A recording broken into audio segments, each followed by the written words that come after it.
few weeks ago, I had my genetic sequencing test and my DNA test, and they tell me that I have Indian DNA. So,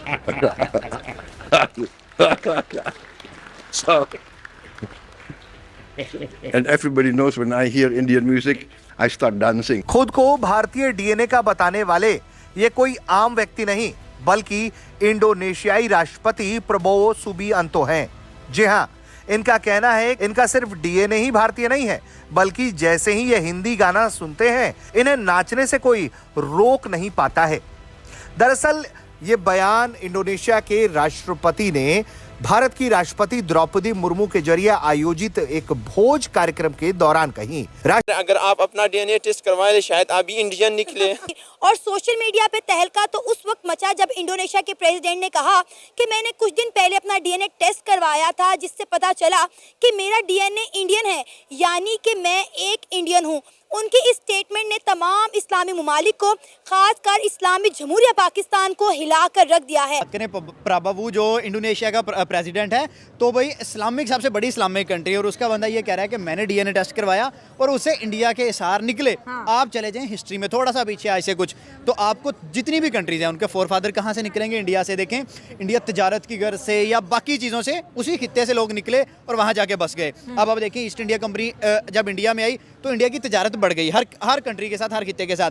कुछ लोग उधर रह गए, कुछ ने शादियां कर ली, कुछ ने तजारत कर ली, तो दुनिया के हर कोने में वो फैल गए। आप पाकिस्तान को ले लो, आप बांग्लादेश को ले लें, आप श्रीलंका, आप इवन के इस खित्ते में किसी कंट्री को पकड़ें, उनके फोरफादर्स कहाँ से निकलेंगे? बरसगीर इंडिया से ही निकलेंगे।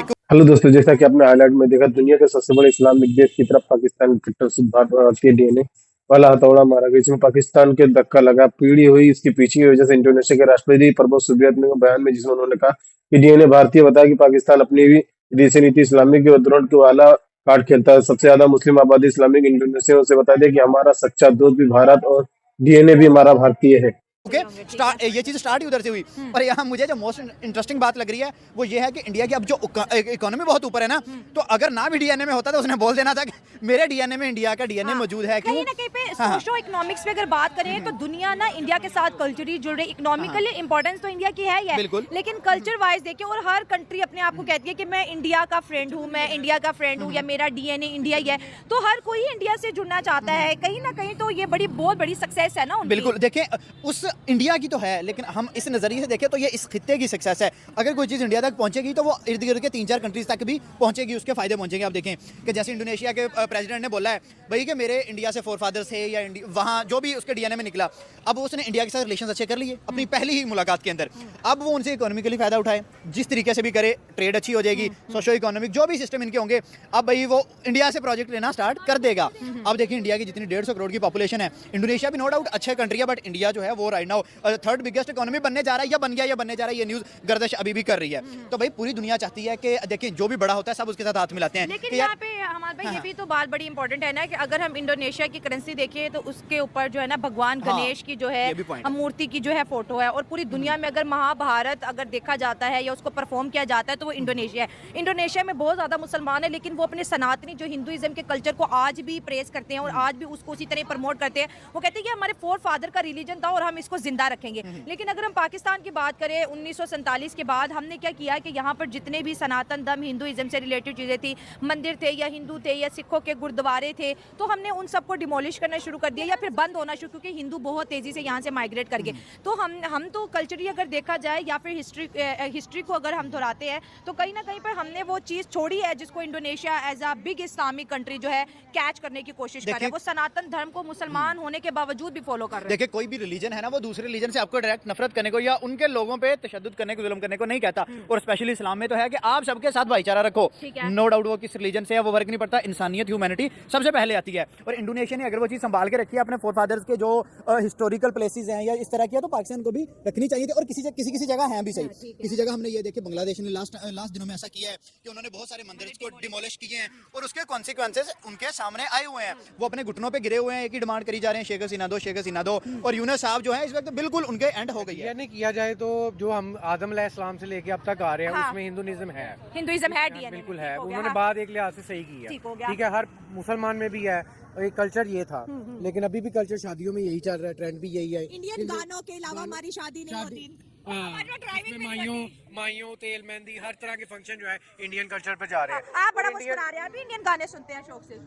कभी कभी सुन लेते हैं। इंडियन ज्यादा सुनते हो कि पाकिस्तानी? इंडियन ही सुनते हैं। अच्छा, मोस्ट फेवरेट कौन सा गाना आजकल सुन रहे हो?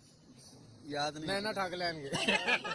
अच्छा जी, आप कह रहे हैं कि हमारी शादियों का कल्चर भी सेम। और इंडिया की इकोनॉमी देखे कितनी हाई जा रही है, 80 मिलियन के ऊपर जा रही है, हमारी 1 मिलियन भी नहीं है, वो भी कर्जा लेके पूरी होती है, ठीक है ना। वो 4 ट्रिलियन की इकोनॉमी है और हम अभी मिलियंस में हैं। हम 1 ट्रिलियन तक नहीं पहुंचे, वो 4 ट्रिलियन तक पहुंचे हैं। पहुंचे हैं। तो ये देखो ना इस्लामिक मुल्क मान रहे हैं कि मेरे फोरफादर हिंदू थे, पाकिस्तानी तो नहीं मानते।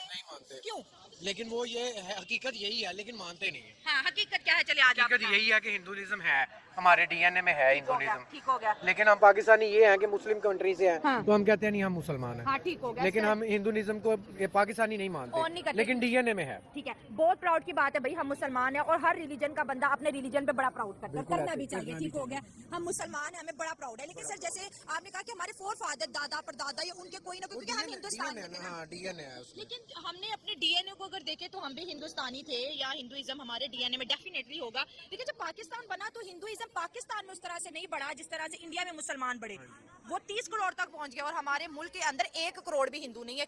क्यों नहीं है कि यहाँ पर ज्यादा जो प्रमोट है पाकिस्तान है, और हम इस्लामी कंट्री से हैं और हम इस्लामी कंट्री को ही प्रमोट तो करते हैं। इंडोनेशिया भी तो इस्लामिक कंट्री है, वो इंडिया में खड़ा होकर हिंदुइज्म को क्यों प्रमोट लेकिन हम हमारे इधर ये नहीं है ना, इस तरह का रिवाज नहीं है, लेकिन यहाँ पर मुसलमान ज्यादा हैं, उस वजह से हम इस्लामिक पॉइंट ऑफ व्यू पे चलते हैं, ठीक है, उसी पे हम ठीक है। अब फोकस आपके करते हैं। बात को मैं काउंटर करती हूँ, इंडोनेशिया में सबसे ज्यादा मुसलमान है और उनके करेंसी पे इंडिया के भगवान गणेश की जो है फोटो है, और वहां पर महाभारत को पूरा ड्रामा करके ऐसे प्ले किया जाता है, दुनिया से भर से लोग आते हैं। इंडोनेशिया कहता है कि हम बेशक मुसलमान हैं, लेकिन हमारे फोर फादर हिंदू थे, तो हम हिंदुइज्म को नहीं छोड़ सकते, हम हिंदुइज्म को अपने मुल्क में जिंदा रखेंगे। लेकिन ये हमारी इधर जो है ना एक मोनोपली है उनकी, अच्छा। या उनकी मोनोपली कह लें या हमारी कह लें, हाँ। कि हम चाइना के साथ कनेक्टेड है, वो ठीक इंडिया है। के साथ ज्यादा हाँ। कनेक्टेड है, हाँ। इसलिए वो इंडिया को प्रमोट कर रहे हैं, हाँ। हम चाइना को प्रमोट करते हैं। ठीक हो गया, तो चाइना तो इस्लामिक मुल्क नहीं है, वरना हम कहते हैं हम तो बस मुसलमानों से दोस्ती हाँ जी, करेंगे। हाँ जी। लेकिन ये है कि हमारा एक ट्रेंड चल रहा है बिजनेस के लिहाज से, चाइना पूरी दुनिया में प्रमोट कर रहा ठीक है है। बिजनेस, हाँ। तो हमारा बेसिकली फोकस जो है ना बिजनेस साइड पे की है। भी पब्लिक से बात करते हैं, लेकिन इंडियन निकला।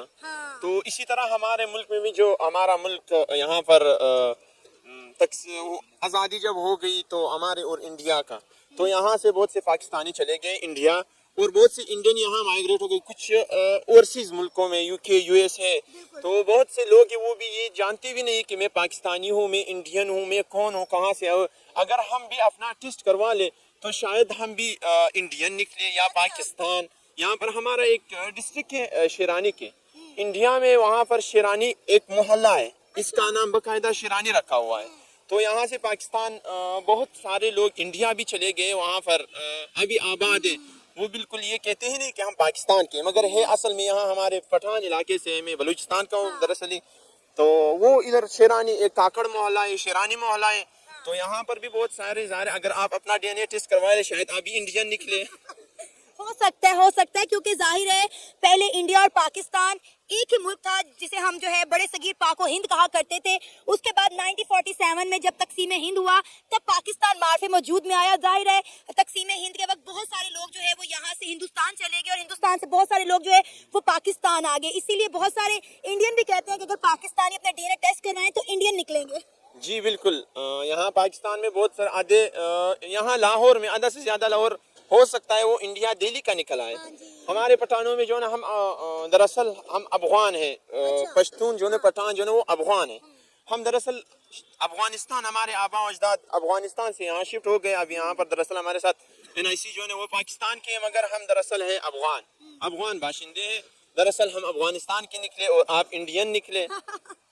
अच्छा, अब बड़ी मजे की बात की आपने, बड़ा अच्छा लग रहा है आपसे गुफ्तगू करते हुए। फिर इख्तिलाफात किस चीज के हैं? जब आपसी लोगों में इतनी मोहब्बत है तो फिर क्यों इंडिया और पाकिस्तान और अफगानिस्तान की बन नहीं पा रही? अब देखिए कि इंडोनेशिया के हम प्रेसिडेंट की बात करें तो एक मुस्लिम ममालिक से उनका ताल्लुक है। उन्होंने बड़े फख्र से ये बात की कि मैंने अपना डीएनए टेस्ट करवाया तो पता चला कि मेरा डीएनए जो है वो इंडियन है। लेकिन अक्सर पाकिस्तानी इस बात को एक्सेप्ट करने में जो है वो कबाहत फील करते हैं, गुस्सा भी कर जाते हैं जब इंडियन उन्हें ये बात कहते हैं कि भाई आप लोग अपने आबाओ अजदाद को उठा के देखें, पीछे से वो हिंदुस्तानी निकलेंगे। दरअसल बात यह है कि हमारे कुछ गलत पॉलिसियों की वजह से ये नफरत फैलाई हुए हैं और हम आइंदा कोशिश करें कि ये नफरत ख़त्म हो जाए। बिल्कुल हम इंसान हैं, फिर हम बज़ाहिर ख़ुद में मुसलमान हों और वहाँ पर भी बहुत सारे मुसलमान होंगे। मुसलमान से हट कर हम इंसानियत के नाते पर किसी को भी बुरा भला नहीं कह सकते, क्योंकि इंसानियत जो सब कुछ है ना इंसानियत के तौर पर होती है। ये कुछ गलत पॉलिसियों की वजह से जो हमारे और उनके बीच कुछ इख्तिलाफात है, ये तनाज़ा है कुछ। सबसे बड़ा मसला तो मसला कश्मीर है ना, जिसकी वजह से दोनों मुल्कों के ताल्लुकात जो है वो बेहतरी की तरफ आ ही नहीं रहे। क्योंकि सर इंडिया ये कहता है कि कश्मीर इंडिया का टू टांग है। अगर हम बात करें पाकिस्तान की तो पाकिस्तान कहता है कि कश्मीर पाकिस्तान की शाहराग है। और सबसे बड़ा मसला दोनों मुल्कों के दरमियान जो नफरत का है, झगड़े का है, वो कश्मीर का है। बिल्कुल ये बात सच है कि हम कश्मीर पर बार बार लड़ रहे हैं। वो कहते हैं कि हमारा है कश्मीर और हम कहते हैं कि हमारा है कश्मीर। अगर आप वो कश्मीरियों से पूछ ले वो क्या कहते हैं, अगर हम ऐसा कर ले, इसका बहुत ही इजी आसान सवाल है। हम इनको आज़ाद, जैसे आज़ाद कश्मीर है, मकबूजा को भी आज़ाद कर लेते, ना हमारा ना उनका, तो हमारा ये जो झगड़ा है आपस में ये भी ख़त्म हो जाएगा और वो भी पुरअमन और आज़ाद रहेगा। क्योंकि सर कश्मीर की वजह से दोनों मुल्क जो है वो मिल नहीं पा रहे। इंडिया ये बात कहता है कि वो मुल्क जो हमारे मुल्क में आके दहशतगर्दी करे, हमारे लोगों को मारे, हम उनके साथ एक टेबल पर बैठ के बातचीत नहीं कर सकते, हम उनके साथ जो है वो ट्रेड नहीं कर सकते। बिल्कुल यही बात है कि ये कश्मीर मकबूजा कश्मीर है। अगर हम इनको ये बात बजिद छोड़ दे कि ये मकबूजा कश्मीर हमारा है और इनके, बल्कि हमने कश्मीरियों का ये हम दोनों जमहूरी मुल्क हैं, जमहूरियत को पसंद करते हैं, तो जमहूरियत में ये आता है कि हम लोगों से अपना राय पूछ लें। अगर आप कश्मीरियों से अपना राय पूछ ले कि वो क्या कहते हैं, हम पाकिस्तान के साथ जाना चाहते हैं, इंडिया के साथ। आजकल तो इंडिया वाले जो है ना वहाँ पर बहुत से सारे कर्फ्यू लगाए हुए हैं, डेवलपमेंट कर रहे हैं, बहुत वो कर रहे हैं। उसने बहुत सारी चीजें वहाँ पर बनाई है मगर जबरदस्ती पर, उनको इनकी रजा से नहीं हो। दोस्तों, जैसा कि आपने वीडियो में देखा, दरअसल प्रभु सुबेद गौतम के समारोह में अतिथि के तौर पर शामिल हुए थे। राष्ट्रपति भवन के भोज के दौरान इंडोनेशिया के राष्ट्रपति ने जो वो भारतीय लेकर पाकिस्तानी तक ट्रेंड में लग रहा है। उन्होंने कहा कुछ हफ्ते पहले मैंने genetic screening test DNA test कराया था और उन्होंने मुझे बताया कि मेरी डीएनए में जब भी भारतीय संगीत सुनता हूँ तो मैं थिरकने का शुरू कर देता हूँ। हमारी भाषा एक हिस्सा संस्कृति प्रभावित है, हमारी रोजमर्रा की जिंदगी भारतीय सभ्यता का प्रभाव है। पूर्व सोवियतों ने डीएनए वाला बयान को सुनकर प्रधानमंत्री नरेंद्र मोदी समेत सभी गेस्ट हाउस लगने लगे कि पाकिस्तान अशुभ आ रहा है। पाकिस्तान के इस बयान से इतना परेशान कि उन्होंने बताया कि इंडोनेशिया का पीएम पूरा बयान जान लेते हैं। उन्होंने कहा कुछ हफ्ते पहले मेरी जेनेटिक स्क्रीनिंग टेस्ट हुआ और मेरी डीएनए परीक्षा हुआ। उन्होंने मुझे बताया कि मेरी भारतीय डीएनए है। हर कोई जानता है कि जब भारतीय संगीत सुनता हूँ तो थिरकना शुरू कर देता हूँ। ये शायद इसी वजह से मुझे यहाँ आकर बहुत गर्व हुआ। सोचकर देखिए, जिससे देश के करीब 88% आबादी मुस्लिम हो, जो दुनिया के सबसे बड़े मुस्लिम आबादी वाला देश, जहाँ 24 करोड़ से ज्यादा मुस्लिम रहते हैं, उस देश के राष्ट्रपति अगर कहें कि हमारा डीएनए भारतीय, तो फिर पाकिस्तान परेशान क्यों ना हो। वैसे ही पाकिस्तान की परेशानी की वजह इंटरनेशनल एजेंट के दर्जे और नहीं इंडोनेशिया ने पाकिस्तान में बेइज्जती की है, जिससे वो लंबे वक्त तक नहीं भूल पाएंगे। तो दोस्तों, वीडियो कैसा लगा अपनी राय कमेंट बॉक्स में जरूर दें। वीडियो पसंद आए तो लाइक